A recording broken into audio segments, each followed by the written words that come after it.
ನಮಸ್ಕಾರ ವೀಕ್ಷಕರೇ, ಇವತ್ತು ನಾವು ಕರ್ನಾಟಕ ರಾಜ್ಯ ರೈತ ಸಂಘ ಹಸಿರು ಸೇನೆ ಒಂದು ವಿಧಾನಸೌಧ ಸುವರ್ಣ ವಿಧಾನಸೌಧ ಬೆಳಗಾವಿ ಒಂದು ಪ್ರತಿಭಟನೆ ಮಾಡ್ತಾ ಇದೆ.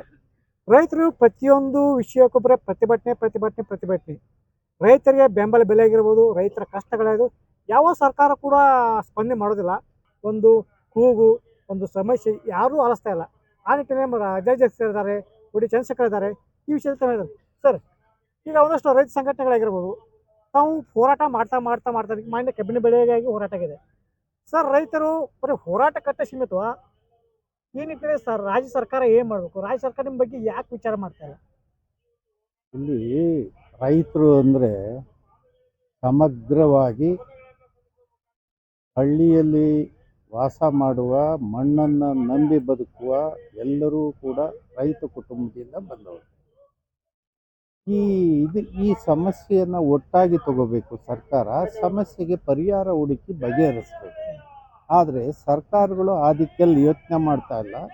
ರೈತರನ್ನ ಲಿಂಗಾಯತರು, ಕುರುಬ, ಗೊಲ್ಲ, ಬೇಡ, ಗೌಡ, ಮುಸಲ್ಮಾನ, ಕ್ರಿಶ್ಚಿಯನ್ನ ಹೀಗೆ ಜಾತಿಯ ಹೆಸರಿನಲ್ಲಿ ಅವನ್ನ ಚೂರು ಮಾಡಿ ತಮ್ಮ ಓಟಿಗೋಸ್ಕರ ಹೇಗೆ ಬೇಕೋ ಹಾಗೆ ಈ ಜನಾಂಗವನ್ನು ಭಾಗ ಮಾಡಿ ಇಡ್ತಾ ಇದ್ದಾರೆ.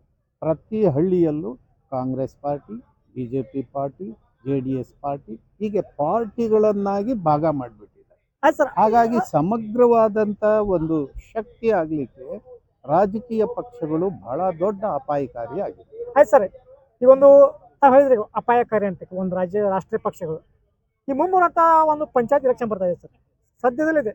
ನಿಮ್ಮ ರಾಜ್ಯ ರೈತ ಸಂಘಟನೆಯಿಂದ ಏನಾದರೂ ನೀವು ಒಂದು ವಿಧಾನಸಭೆ ಆಗಿರ್ಬೋದು, ಒಂದು ಪಂಚಾಯತಿ ಒಂದು ತಾಲೂಕಾ ಪಂಚಾಯತಿ ಆ ನಿಟ್ಟಿನಲ್ಲಿ ತಾವು ರೈತರು ಹೋಗ್ಬೋದಲ್ಲ ಸರ್? ನೀವು ಒಗ್ಗಟ್ಟು ತೋರಿಸ್ಬೋದಲ್ಲ ಸರ್? ಆ ದಿಕ್ಕಿನಲ್ಲಿ ಈಗ ನಾವು ಒಂದು ಆಲೋಚನೆಯನ್ನು ಮಾಡಿದ್ದೀವಿ. ಈಗ ಈ ರಾಜಕೀಯ ಪಕ್ಷಗಳಿದಾವಲ್ಲ, ಈ BJP, ಕಾಂಗ್ರೆಸ್ ಇತ್ಯಾದಿಗಳು, ಇವು ಎಲ್ಲವೂ ಕೂಡ ಜನರನ್ನ, ದೇಶವನ್ನ, ರಾಜ್ಯವನ್ನ ವಂಚಿಸಿರೋದ್ರಲ್ಲೇ ಇವರು ಅಧಿಕಾರ ಹಿಡಿದು ಇವರು ಅನುಭವಿಸೋದ್ರಲ್ಲೇ ಇವ್ರ ಕಾಲ ಕಳೀತಾರೆ. ಅದಕ್ಕೆ ಒಂದು ಪ್ರಾದೇಶಿಕವಾದಂಥ ಪರ್ಯಾಯ ಶಕ್ತಿಯನ್ನು ರಚನೆ ಮಾಡಬೇಕಂತೇಳಿ ನಾವು ತೀರ್ಮಾನ ಮಾಡಿದ್ವಿ. ಆ ದಿಕ್ಕಿನಲ್ಲಿ ನಾಳೆ ದಿನಗಳಲ್ಲಿ ಅದು ಪ್ರಕ್ರಿಯೆ ಪ್ರಾರಂಭ ಆಗುತ್ತೆ. ಆಯ್ತು ಸರ್, ಇದೊಂದು ಒಳ್ಳೆಯ ಅಭಿಪ್ರಾಯ ಸರ್. ಈಗ ಒಂದಷ್ಟು ರಾಜ್ಯ ರೈತ ಸಂಘಟನೆ ಜಾಸ್ತಿ ಇದೆ ಸರ್. ಅವರು ರಾಜ್ಯಾಧ್ಯಕ್ಷರು, ನೀವು ರಾಜ್ಯಾಧ್ಯಕ್ಷರು, ನೀವೆಲ್ಲ ರಾಜ್ಯಾಧ್ಯಕ್ಷರು ಕೂಡಿ ಒಬ್ಬರೇ ರಾಜ್ಯಾಧ್ಯಕ್ಷರಾಗಿ ಕರ್ನಾಟಕ ರಾಜ್ಯ ರೈತ ಸಂಘನ ಒಂದೇ ಅಂತ ತಿಳ್ಕೊಂಡು ಈ ನಿಟ್ಟಿನ ಒಂದು ಪ್ಲಾನ್ ಮಾಡ್ಕೊಂಡು ಗ್ರೂಪ್ ಮಾಡ್ಕೊಂಡು ಯಾರು ಬೇರೆ ಭಾಗ ಮಾಡಲಿ ಈ ವಿಚಾರ ತಾವೇ ಮಾಡ್ತೀವಿ. ನಿಮ್ಮ ಗಮನಕ್ಕೆ ತರ್ತೀನಿ, ಎಲ್ಲ ಇದೇ ಸ್ಕೂಲಲ್ಲಿ ನಾವೇ ಪಾಠ ಮಾಡಿದಂಥ ಎಲ್ಲ ಲೀಡರ್ಗಳೇ ಎಲ್ಲರೂ ಕೂಡ ನಾಯಕರು ಅಂತಕ್ಕಂಥವ್ರು ಇಲ್ಲೇ ಶಾಲೆಯಲ್ಲಿ ಕಲ್ತೋಗಿ ತಮ್ಮ ವೈಯಕ್ತಿಕವಾದ ವರ್ಚಸ್ಸನ್ನು ಬೆಳೆಸ್ಕೊಳ್ಳೋದಕ್ಕೆ ರಾಜಕೀಯ ಹಿತಾಸಕ್ತಿಗಳನ್ನು ಹಿಂದೆ ಇಟ್ಕೊಂಡು ಈಗ ಆ ದಿಕ್ಕಲ್ಲಿ ಬೆಳೀತಾ ಹೋಗ್ತಾ ಇದ್ದಾರೆ. ಈಗ ನಮಗೆ ಅದೇನು ಪ್ರಶ್ನೆ ಅಲ್ಲ, ಆದರೆ ರೈತ ಸಂಘಟನೆಯ ತತ್ವ ಮತ್ತು ಸಿದ್ಧಾಂತಗಳು ಭಾಳ ಮುಖ್ಯ ಆಗುತ್ತೆ. ಅದ್ರ ಕೆಳಗಡೆ ನಾವು ಗುರಿಯನ್ನು ಮುಟ್ಟಬೇಕಾಗಿದೆ ಸರ್. ಯಾವುದೇ ಒಂದು ರೈತರ ಸಮಸ್ಯೆ ಬಗೆಹರಬೇಕಾದ್ರೆ ರೈತರು ಅಧಿಕಾರದಲ್ಲಿರಬೇಕು, ಅದು ಭಾಳ ಮುಖ್ಯ. ಒಂದು ವಿಧಾನಸಭೆ ಆಗಿರ್ಬೋದು, ಒಂದು ಪಂಚಾಯತಿ ಆಗಿರ್ಬೋದು, ಆ ವಿಷಯ ತಾವು ಏನಾದರೂ ಮುಂದಿನ ದಿನಗಳಲ್ಲಿ ಪ್ರತಿಯೊಂದು ಊರಿಗೆ ಸಂಘಟನೆ ಮಾಡ್ಕೊಂಡಿರ್ಬೋದು, ಸಂಘಟನೆ ಮುಖಾಂತರ ಕ್ಯಾಂಡಿಡೇಟ್ಗಳನ್ನ ಹಾಕೊಂತಿರ್ಬೋದು, ವಿಧಾನಸಭೆ ಆಗಿರ್ಬೋದು, ಇದಕ್ಕೆ ತಯಾರಿ ಯಾವ ಥರ ನಡೆಸಿದೆ ಅಥವಾ ನಡೆಸ್ತಾ ಇದ್ದಾರೆ? ನಿಮಗೆ ಡೌಟೇ ಬೇಡ. 28ನೇ ಇಸ್ವಿ ಬರುತ್ತಲ್ಲ, ಆ ವಿಧಾನಸೌಧದೊಳಗಡೆ ನಮ್ಮಂಥ ಅನೇಕ ಪರ್ಯಾಯ ಶಕ್ತಿ, ಪ್ರಾದೇಶಿಕವಾದಂಥ ಶಕ್ತಿ ಸರ್ಕಾರ ನಡೆಸುವಂಥ ದಿನ ಭಾಳ ದೂರ ಇಲ್ಲ. 28ಕ್ಕೆ ಆ ಪ್ರಕ್ರಿಯೆ ಜಾರಿ ಮಾಡ್ತೀವಿ. ವೀಕ್ಷಕರೇ, ಮುಂಬರ್ತಾ ಇದ್ದೇವೆ ಚುನಾವಣೆಗಳಲ್ಲಿ ಗ್ರಾಮ ಪಂಚಾಯತಿ ಆಗಿರ್ಬೋದು, ವಿಧಾನಸಭೆ ಆಗಿರ್ಬೋದು, ಮುಂದಿನ ದಿನಗಳಲ್ಲಿ ನಾವು ರೈತರು ಬಂದೇ ಬರ್ತೀವಿ, ರೈತರೆಲ್ಲ ಒಗ್ಗಟ್ಟಾಗ್ತೀವಿ. ರೈತರ ಒಗ್ಗಟ್ಟಾಗಿ ನಾವು ಈ ಒಂದಷ್ಟು ಚುನಾವಣೆ ಎದುರಿಸ್ತೀವಿ, ನಾವು ಅಧಿಕಾರದಲ್ಲಿ ಬರ್ತೀವಿ, ಅಧಿಕಾರ ಇದ್ರೆ ಮಾತ್ರ ನಮ್ಮ ಸಮಸ್ಯೆಗಳು ಬಗೆಹರ್ತವೆ ಅಂತ ಹೇಳ್ತಾ ಇದ್ದಾರೆ. ಇನ್ನೊಂದಷ್ಟು ರೈತರು ಬಂದಿದ್ದಾರೆ. ರೈತ ಎಲ್ಲೆಲ್ಲೂ ಬಳ್ಳಾರಿ ಜಿಲ್ಲೆಗಳಿಂದ ರೈತರು ಹೇಳ್ತಾರೆ, ರೈತರನ್ನಷ್ಟು ಮಾಹಿತಿ ಕ್ರಮ ಮತ್ತು ರೈತರು ಮಾತಾಡೋಂಥ ಪ್ರಯತ್ನ ಮಾಡಿ ಬನ್ನಿ. ಮೇಡಮ್, ಇಲ್ಲಿ ಸೋರ ವಿಧಾನಸಭೆ ಒಂದು ಹೋರಾಟಕ್ಕೆ ಬಂದಿದ್ದೀರಿ, ತಾವು ಎಲ್ಲಿಂದ ಬಂದಿದ್ದೀರಿ, ಯಾವ ಹೋರಾಟ, ಯಾವ ಉದ್ದೇಶ ಏನು, ಅದ್ರ ಬಗ್ಗೆ ಸ್ವಲ್ಪ ಮಾಹಿತಿ ಕೊಡಿ. ಸರ್, ನಾವು 50 ಜನ ಬಂದಿದ್ದೀವಿ. ಹಾಸನಿಂದ ಬಂದಿದ್ದೀವಿ. ಹಾ. ನಾವು ಕರ್ನಾಟಕ ರಾಜ್ಯ ರೈತ ಸಂಘ ಹಾಗೂ ಹಸಿರು ಸೇನೆ ಹೋರಾಟಕ್ಕಾಗಿ ಬಂದಿದ್ದೀವಿ. ಹಾ. ಇಲ್ಲಿ ಯಾವುದೇ ತರ ಒತ್ತಾಯದಿಂದ ಬಂದಿಲ್ಲ. ಹಾ. ಎಲ್ಲಾರು ಅವ್ರವ್ರ ಖುಷಿಗೋಸ್ಕರ ಬಂದಿದ್ದೀವಿ.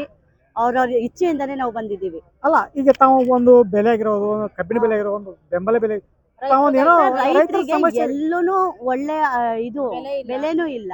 ಅವ್ರಿಗೆ ಯಾವುದೇ ತರಹದ ಉಪಯೋಗ ಅಂತ ನ್ಯಾಯನೂ ಇಲ್ಲ ಇಲ್ಲಿ. ಸರ್ ನಮಸ್ತೆ. ಸರ್, ತಾವು ಎಲ್ಲಿಂದ ಬಂದಿದ್ದೀರಿ? ಸರ್ ಸಿರ್ಸಿ, ಉತ್ತರ ಕನ್ನಡ. ಶಿರ್ಸಿಂದ ಬಂದಿದ್ದೀರಾ? ಹಾಂ ಸರ್. ಸರ್, ಇವಾಗ ಒಂದು ರೈತರ ಹೋರಾಟ ಮಾಡ್ತಾ ಇದ್ದೀರಿ ಇಲ್ಲಿ. ಹ್ಮ್. ಸರ್, ರೈತರು ಪ್ರತಿಭಟನೆ ಪ್ರತಿಯೊಂದು ಬೆಲೆಗೆ ಪ್ರತಿಭಟನೆ ಮಾಡಬೇಕಾದಂತ ಪರಿಸ್ಥಿತಿ ನಮ್ಮ ದೇಶದಲ್ಲಿದೆ. ಹ್ಮ್. ಈ ವಿಚಾರ ತಾವು ಹೇಳಕ್ಕೆ ಇಷ್ಟ? ಈಗ ಯಾವುದೇ ಸರ್ಕಾರಗಳು ಬಂದರೂ ಸಹಿತ ಸರ್ಕಾರ ರೈತರ ಪರ ಯಾವುದೇ ಇಲ್ಲ. ಅಧಿಕಾರ ಬಂದ ಮೇಲೆ ಹಸಿರು ಟವಲನ್ನು ಹಾಕೊಂಡ್ಬಿಟ್ಟು ವಿಧಾನಸೌಧದಲ್ಲಿ ಮುಂದೆ ಸರ್ಕಾರದ ಪರ ನಾವು, ಸರ್ಕಾರ ರೈತರ ಪರ ನಾವು, ದೇಶದ ಬೆನ್ನೆಲುಬು ರೈತ ಅಂತ ಹೇಳಿಬಿಟ್ಟು ಸರ್ಕಾರ ಅಧಿಕಾರದಲ್ಲಿ ಕೂರ್ತಾರೆ. ಕೂತ ಮೇಲೆ ಅವ್ರು ಮಾಡೋಂತಹ ಕೆಲಸಗಳು ಏನಪ್ಪ ಅಂತ ಅಂದರೆ ರೈತ ವಿರೋಧಿ ಕೆಲಸಗಳು. ಈಗ 3 ಕೃಷಿ ಕಾಯ್ದೆಗಳನ್ನು ಈಗ ಸುಮಾರು 8-10 ವರ್ಷಗಳಾದರೂ ಸಹಿತನು ನಮ್ಮ ಕರ್ನಾಟಕ ರಾಜ್ಯ ರೈತ ಸಂಘ ಹಸಿರು ಸೇನೆ ಅದರ ಪರವಾಗಿ ಈ ಕೃಷಿ 3 ಕಾಯ್ದೆಗಳನ್ನು ವಾಪಸ್ ತಗೋಬೇಕು ಅಂತ ಹೇಳಿ ಸುಮಾರು ಪ್ರತಿಭಟನೆಗಳನ್ನು, ಸುಮಾರು ಆಂದೋಲನಗಳನ್ನು ಮಾಡಿದರೂ ಸಹಿತ ಯಾವುದೇ ರಾಜಕಾರಣಿಗಳಾಗಿರ್ಬೋದು, ಯಾವುದೇ ಪಕ್ಷಾತೀತವಾಗಿ ಯಾರೂ ಮುಂದೆ ಬಂದು ಈ 3 ಕೃಷಿ ಕಾಯ್ದೆಗಳನ್ನು ವಾಪಸ್ ತಗೊಂಡಿಲ್ಲ. ನಮಸ್ತೆ ಸರ್. ಸರ್, ತಾವು ಎಲ್ಲಿಂದ ಬಂದಿದ್ದೀರಿ? ರಾಯಚೂರು ಡಿಸ್ಟಿಕ್ ದೇವದುರ್ಗ ತಾಲೂಕಿನಿಂದ ಬಂದಿದ್ದೀವಿ ಸರ್ ನಾವು ಇವತ್ತು ಸುವರ್ಣಸೌಧಕ್ಕೆ. ಸರ್, ಪ್ರತಿಯೊಂದು ಸಲನೂ ರೈತರು ಬರೇ ಪ್ರತಿಭಟನೆ. ಸರ್, ರೈತರಿಗೆ ಬೆಂಬಲ ಬೆಲೆ ಆಗೋದು, ಒಂದು ಬೆಳೆಗೆ ಬೆಂಬಲ ಘೋಷಣೆ ಆಗಿರ್ಬೋದು, ತಾವೆಲ್ಲ ಪ್ರತಿಭಟನೆ ಮಾಡೇ ತಗೋತಾ ಇದ್ದೀರಿ. ಪ್ರತಿ ಅಧಿವೇಶನ ತಾವು ಪ್ರತಿಭಟನೆ ಮಾಡ್ತಾ ಇದ್ದೀವಿ ಸರ್. ಇದುವರೆಗೆ ತಾವು ಏನು ನ್ಯಾಯ ಸಿಕ್ಕಿದೆ? ಏನು ಸಿಕ್ಕಿಲ್ಲ ಸರ್. ಈ 3 ಪಕ್ಷದವ್ರು ಹೇಗಾಗಿದ್ದಾರೆ ಅಂದರೆ ಒಂದು ಮುಖದ 3 ನಾಣ್ಯಗಳು ಥರ ಆಗಿದ್ದಾರೆ. ಉದಾಹರಣೆಗೆ, ಅದೇ ಅಧಿಕಾರ ಬರೋದಕ್ಕಿಂತ ಮುಂಚೆ ನಾವು ರೈತರನ್ನು ಬೇಡಿಕೆಗಳು ಈಡೇರಿಸ್ತೀವಿ ಅಂತಾರ, ಅಧಿಕಾರ ಬಂದ ನಂತರ ರೈತರನ್ನು ಕೆಂಗಣ್ಣಂಥ ಕೆಲಸಗಳು ಇವ್ರು ಮಾಡ್ತಿದ್ದಾರೆ ಸರ್. ಯಾಕಂದರೆ ಇವರಿಗೆ ರೈತ ಬೆಳೆದಂಥ ಅನ್ನ ಬೇಕು ಹೊರತು ನಮ್ಮ ರೈತನ ಬೇಡಿಕೆಗಳು ಈಡೇರಿಸಲು ಬೇಕಾಗಿಲ್ಲ ಸರ್. ಇವರೆಲ್ಲರೂ ಕಳ್ಳ ಸುಳ್ರು ಅವರೆಲ್ಲ. ಯಾಕಪ್ಪ ಇವ್ರಿಗೆ ಸ್ವಲ್ಪನಾದ್ರೂ ಪರಿಜ್ಞಾನ ಇರಬೇಕಾಗ ಸರ್ಕಾರಕ್ಕೆ. ಯಾಕೆ ಈಗ ಮಾತಾರ ಕಡೆಗಣಿಸ್ತಾರೆ ನಮ್ಮ ರೈತರು? ಪ್ರತಿ ವರ್ಷನೂ ಕೂಡ ನಾವು ಸುವರ್ಣಸೌಧಕ್ಕೆ ಬಂದ್ಗೇಸಿ ಬರೇ ಹೋರಾಟ ಮಾಡಿದಂತೆ ಬರೇ ಹೋರಾಟ ಮಾಡ್ತಿದ್ವಿ. ಬೇಡಿಕೆ ಈಡೇರಿಸೋದು ಯಾವಾಗ ಮಾನ್ಯ ಸಿದ್ದರಾಮಯ್ಯನವರೇ? ಯಾಕೆ ನೀವು ರೈತರ ಮಕ್ಕಳಾಗಿದ್ದೀರಲ್ಲ, ನಿಮಗೆ ಸ್ವಲ್ಪ ಗೊತ್ತಾಗಬೇಕು. ನಮಸ್ತೆ ಸರ್. ನಮಸ್ಕಾರ ಸರ್. ಸರ್, ಯಾವರು? ನಾವು ಅಖಂಡ ಧಾರವಾಡ ಜಿಲ್ಲೆ, ಈಗ ವಿಭಜಿತ ಗದಗ ಜಿಲ್ಲೆಯಿಂದ ಬಂದಿದ್ದೀವಿ. ಈ ಸರ್ಕಾರಗಳು MSP ಅಂತ ಹೇಳಿ ರೈತರಿಗೆ ಒಂದು ಅನುಕೂಲ ಆಗಲಿ ಅಂತ ಹೇಳಿ MSP ಅನ್ನ ತೆಗೆದಿದ್ದಾರೆ. ಬಟ್ ಆ MSPಗಳು ರೈತರಿಗೆ ದೊರಕ್ತಾ ಇಲ್ಲ. ಆಮೇಲೆ MSP ಬೆಲೆಯನ್ನ ಯಾವ ಮಾನದಂಡ ಮೇಲೆ ನಿಗದಿ ಮಾಡ್ತಾರ ಅನ್ನೋತಕ್ಕಂಥದ್ದು ಕೂಡ ನಮಗೊಂದು ಯಕ್ಷ ಪ್ರಶ್ನೆ ಆಗಿದೆ ಸರ್. ಈಗ ತಾವು ಮೊನ್ನೆ ಒಂದು ಗುರ್ಲಾಪುರ ಹೋರಾಟ ಆಗಿರೋ ಕಬ್ಬಿನ ಬೆಲೆಗೆ. ಹಾಂ, ಕಬ್ಬಿನ ಬೆಲೆ ತಾವು ಒಂದು ಗುರ್ಲಾಪುರ ಹೋರಾಟ ಮಾಡಿದ್ರು ಸರ್. ಸಾಕಷ್ಟು ಜನ ರೈತರು ಬಂದು ಹೋರಾಟ ಮಾಡಿದ್ರು. ಹೌದು ಸರ್. 3500 ಅಂತ ಒಂದು ಬೆಲೆ 3250 ರೂಪಾಯಿ ಬಂತು. ಒಟ್ಟದ್ದು 3250 ರೂಪಾಯಿ ಸರ್ಕಾರ ಕೊಡ್ತಂತ ಹೇಳಿದ್ರು ಸರ್. ಮುಂದಿನ ದಿನ ತಾವು ಸರ್ಕಾರ ಏನು ಎಚ್ಚರಿಕೆ, ಕಬ್ಬಿ ಬೆಳೆಗಾರರು ಏನು ಎಚ್ಚರಿಕೆ ಕೊಡ್ತಾರೆ ಸರ್? ಎಚ್ಚರಿಕೆ ಕೊಡೋದಂದ್ರೆ ರೈತನ ಖರ್ಚು ವೆಚ್ಚಗಳು ಎಷ್ಟು ಇರ್ತಾವೆ, ಅದ್ರ ಮೇಲೆ ಯಾವ ಆಧಾರದ ಮೇಲೆ ಇವರು ಫಿಕ್ಸ್ ಮಾಡ್ತಾರ ಅನ್ನುವಂಥದ್ದನ್ನ ಒಂದು ರೈತರಿಗೆ ತಿಳಿಸ್ಬೇಕಾಗಿದೆ. ತಾವು ಒಂದು 100 ರೂಪಾಯಿ 50 ರೂಪಾಯಿ ಕೂಡ ರೈತ ಭಿಕ್ಷಾ ಬೇಡುವಂತ ಪರಿಸ್ಥಿತಿ ಒಳಗ ಇವ್ರು ಸರ್ಕಾರದವ್ರು ಹೇಳ್ತಾ ಇದ್ದಾರೆ. ಈಗ ಬೆಂಬಲ ಬೆಲೆ ಒಳಗೆ ಹೆಸರಿನಿಗೆ ಈ ವರ್ಷ 86 ರೂಪಾಯಿ ಮಾತ್ರ ಹೆಚ್ಚಳ ಮಾಡಿದ್ದಾರೆ. ಹಾಗಾದ್ರೆ ಒಂದು ವರ್ಷಕ್ಕೆ ಯಾವ್ಯಾವ ಬೆಲೆಗಳನ್ನು ಹೆಚ್ಚು ಮಾಡಿದ್ದಾರೆ?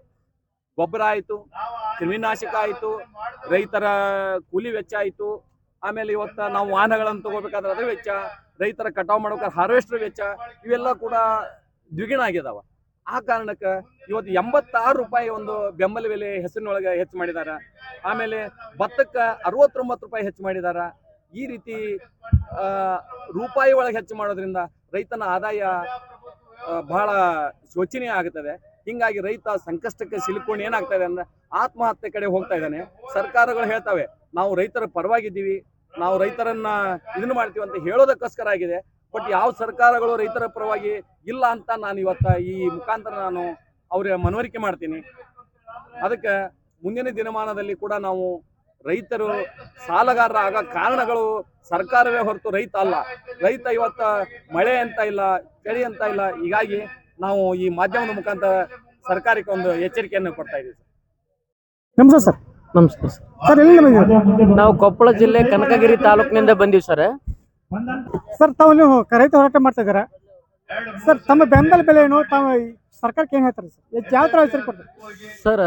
ಬೆಂಬಲ ಬೆಲೆ ಅನ್ನೋದು ಕೇಂದ್ರ ಮತ್ತು ರಾಜ್ಯ ಸರ್ಕಾರ ರೈತರ ಜೊತೆಗೆ ಆಡ್ತಕ್ಕಂಥ ಒಂದು ಚೆಲ್ಲಾಟ. ಅದು ಕೇವಲ ಕೃಷಿ ಇಲಾಖೆ, ಕಂದಾಯ ಇಲಾಖೆ, ಯಾವುದೇ ಇಲಾಖೆಯಲ್ಲಿ ಬೋರ್ಡ್ನಲ್ಲಿ ಅಂದ್ರೆ ಗೋಡೆಯಲ್ಲಿ ನೇತಾಕಿದ್ದಾರೆ. ಅವುಗಳು ಶಾಸನಬದ್ಧವಾಗಿಲ್ಲ ಮತ್ತು ವೈಜ್ಞಾನಿಕವಾಗಿಲ್ಲವು. ಅಲ್ಲಿ ಹೇಳ್ತಾರೆ ತೊಗರಿಗೆ 8,500 ರೂಪಾಯಿ ಅಂತ ಹೇಳ್ತಾರೆ, 8,000 ರಿಂದ 8,500 ರೂಪಾಯಿ ಅಂತ ಹೇಳ್ತಾರೆ. ಆದರೆ 1 ಎಕರೆ ತೊಗರಿಗೆ 1 ಎಕರೆ ತೊಗರಿ ಬೆಳಿಬೇಕಂದ್ರೆ ರೈತ ಸುಮಾರು 15,000ದಿಂದ 20,000 ರೂಪಾಯಿ ಖರ್ಚು ಮಾಡ್ತಾನೆ. ಆದರೆ ಇವ್ರು ಯಾವ ಆಧಾರದ ಮೇಲೆ ಬೆಂಬಲ ಬೆಲೆಯನ್ನು ಕೇವಲ 8,500 ರೂಪಾಯಿಗೆ ಇವ್ರು ನಿಗದಿ ಮಾಡಿದ್ದಾರೆ? ಒಂದು ಕಡೆ ಕೇಂದ್ರ ಸರ್ಕಾರ ಆವರ್ತ ನಿಧಿಯಲ್ಲಿ ಅಮೌಂಟ್ ಇಟ್ಟಿದ್ದಾರೆ, ಆದರೆ ರಾಜ್ಯ ಸರ್ಕಾರ ಇಲ್ಲಿವರೆಗಾದ್ರೂ ಆ ಬೆಂಬಲ ಬೆಲೆ ನಿಗದಿಯಂತೆ ಕರ್ನಾಟಕ ರಾಜ್ಯ ಸರ್ಕಾರದಲ್ಲಿ, ಕರ್ನಾಟಕ ರಾಜ್ಯದಲ್ಲಿ ಈ ಒಂದು ಖರೀದಿ ಕೇಂದ್ರವನ್ನು ತೆಗೆದಿಲ್ಲ. ಹಂಗಾಗಿ ಈ ಬೆಂಬಲ ಬೆಲೆಯನ್ನು ನಾವು ರೈತರು ಒಪ್ಪೋಕ್ಕೆ ಸಾಧ್ಯನೇ ಇಲ್ಲ. ಸರ್ ತಾವು ಒಂದು ವಿಧಾನಸೌಧ ಸುವರ್ಣ ಹತ್ರ ಒಂದು ರೈತ ಪ್ರತಿಭಟನೆ ಮಾಡ್ತಾ ಇದ್ದೀರಿ. ಸರ್ಕಾರಕ್ಕೆ ಆಗಲಿ ನಮ್ಮ ರೈತ ಸಂಘಟನೆ ಒಂದಷ್ಟು ರಾಜ್ಯಾಧ್ಯಕ್ಷರು ಕೂಡ ಇದ್ದಾರೆ ಇಲ್ಲಿ. ನಾವು ಎಲ್ಲರೂ ಕೂಡ ರೈತ ಸರ್ಕಾರಕ್ಕೆ ಯಾವ ಥರ ಎಚ್ಚರಿಕೆ ಕೊಡ್ತಾ ಇದ್ದೀರಾ ಮತ್ತು ಏನು ಹೇಳಕ್ಕೆ ಇಷ್ಟಪಡ್ತೀರಿ? ಇವತ್ತು ಕರ್ನಾಟಕ ರಾಜ್ಯ ರೈತ ಸಂಘ ಹಾಗೂ ಹಸಿರು ಸೇನೆಯ ಮಾನ್ಯ ಶ್ರೀ ಕೋಡಿಹಳ್ಳಿ ಚಂದ್ರಶೇಖರ್ ಸರ್ ಅವರ ನೇತೃತ್ವದಲ್ಲಿ ಸುವರ್ಣಸೌಧ ಮುತ್ತಿಗೆ ಕಾರ್ಯಕ್ರಮ ಮಾಡಲಿಕ್ಕೆ ಬಂದಿದ್ದೀವಿ. ಉದ್ದೇಶ ಏನಪ್ಪ ಅಂದರೆ, ಇವತ್ತು ನಮ್ಮ ಕಲಬುರಗಿ ಭಾಗದಲ್ಲಿ ಕಲಬುರಗಿ ಎಲ್ಲ ರೈತರು ಕೂಡ್ಕೊಂಡು ಇವತ್ತು ನಮ್ಮ ಭಾಗದಲ್ಲಿ ತೊಗರಿ ಬೆಳೆಗೆ ಇವತ್ತು ಬಹಳ ಅನ್ಯಾಯ ಆಗ್ತಾ ಇದೆ. ಪ್ರತಿ ವರ್ಷ 12,500 ನಮಗೆ ರೈತರಿಗೆ ಈ ಬಾರಿ ಪರಿಹಾರಗಳು ನಮಗೆ ರೈತರಿಗೆ 1 ಕ್ವಿಂಟಲ್ಗೆ ಕೊಡಬೇಕಂತ ಹೇಳಿದಾಗ ಇವತ್ತು ರಾಜ್ಯ ಸರ್ಕಾರ ಏನು MRP ಇವತ್ತು ಏನು SRP ಇವತ್ತು ಏನು ದರ ನಿಗದಿ ಮಾಡಿದೆ 8,000 ರೂಪಾಯಿ, ಅದು ರೈತರಿಗೆ ಬಹಳ ಅನ್ಯಾಯ ಆಗ್ತಾ ಇದೆ. ಅತಿವೃಷ್ಟಿಯಿಂದ ಇವತ್ತು ರೈತರು ಕಂಗಾಲಾಗಿದ್ದರಿಂದ ಕೂಡಲೇ ಇವತ್ತು ರೈತರಿಗೆ 12,500 ದರವನ್ನು ನಿಗದಿ ಮಾಡಿಸಬೇಕು. KMF ಏನು ಇವತ್ತು ಹಾಲು ಉತ್ಪಾದಕರು ಏನು ಹೇಗೆ ಖರೀದಿ ಮಾಡ್ತಾರೆ ಅದೇ ರೀತಿ ಇವತ್ತು ಹಾಲು ಖರೀದಿ ಮಾಡೋ ರೀತಿಯಲ್ಲಿ ತೊಗರಿ ಖರೀದಿ ಮಾಡಬೇಕು. ಮುಂದಿನ ದಿನಮಾನದಲ್ಲಿ ನೀವು ಏನೋ ಇವತ್ತು BJP ಮತ್ತು ಕಾಂಗ್ರೆಸ್ ಸರ್ಕಾರ ಎರಡೂ ಸರ್ಕಾರಗಳು ಒಂದು ಮುಖದ 2 ನಾಣ್ಯಗಳಿದ್ದಾಗೆ ಇವತ್ತು ಸರ್ಕಾರಗಳು ಇವತ್ತು ರೈತರಿಗೆ ಅನ್ಯಾಯ ಮಾಡ್ತಾ ಇದೆ. ಉದ್ದೇಶ ಏನಪ್ಪ ಅಂದರೆ, ಅಟಲ್ ಬಿಹಾರಿ ವಾಜಪೇಯಿ ಅವರು ಇದ್ದಾಗ ಭೀಮಾ ನದಿ ಮತ್ತು ಕೃಷ್ಣಾ ನದಿ ಜೋಡಣೆ ಮಾಡ್ತೀನಿ ಅಂತೇಳಿ ನದಿ ಜೋಡಣೆ ಕಾರ್ಯಕ್ರಮ ಮಾಡ್ತೀನಿ ಅಂತ ಹೇಳಿದ್ರು BJP ಅವರು. ಆದರೂ ಇಲ್ಲಿವರೆಗೂ ಕೂಡ ಯಾವ ನದಿ ಜೋಡಣೆ ಮಾಡಲಿಲ್ಲ. ಇವತ್ತು ರೈತರ ಹೆಸರು ಹೇಳಿ ಶಾಲೆ ಹಾಕೊಂಡು ಇವತ್ತು ರೈತರಿಗೆ ಮೋಸ ಮಾಡುವಂಥ ಕೆಲಸ ಮಾಡ್ತಾ ಇದ್ದಾರೆ. ಹಾಗಾಗಿ 2 ಸರ್ಕಾರದ ವಿರುದ್ಧ ಇವತ್ತು ನಾವು ಸುವರ್ಣಸೌಧ ಮುತ್ತಿಗೆ ಮಾಡ್ಲಿಕ್ಕೆ ಬಂದಿದ್ದೀವಿ. ಇದು ಹೋರಾಟ ನಿರಂತರವಾಗಿ ರೈತರ ನ್ಯಾಯ ಸಿಗೋವರೆಗೆ ಹೋರಾಟ ಮಾಡ್ಲಿಕ್ಕೆ ತಯಾರಿದ್ದೀವಿ.